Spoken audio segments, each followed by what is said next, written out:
Assalamualaikum warahmatullahi wabarakatuh. Telah terjadi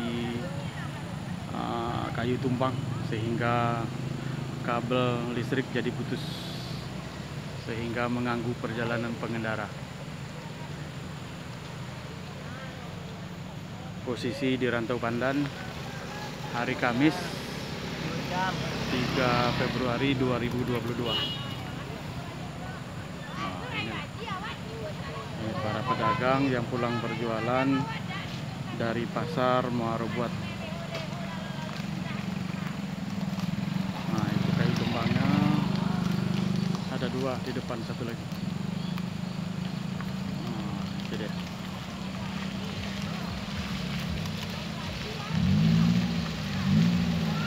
Karena kita jalan.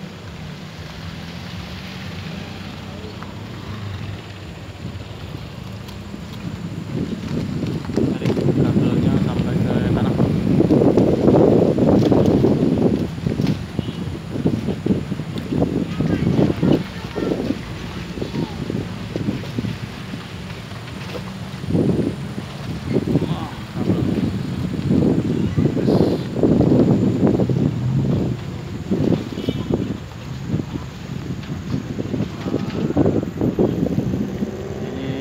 Dari pasar Rantau Pandan sudah ada petugas PLN yang telah merapihkan pohon-pohon yang tumbang, karena baru saja 1 jam yang lalu telah terjadi hujan badai yang cukup deras. Nah, itu tiangnya roboh.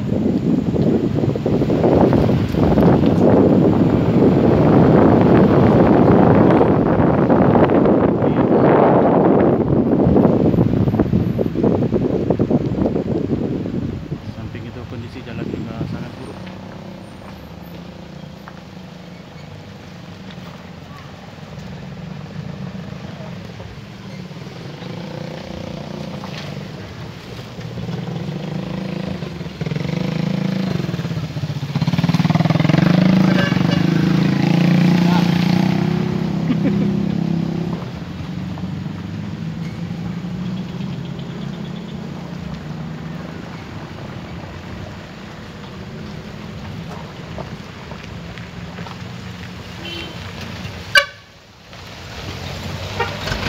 Oke, sekian. Assalamualaikum warahmatullahi wabarakatuh.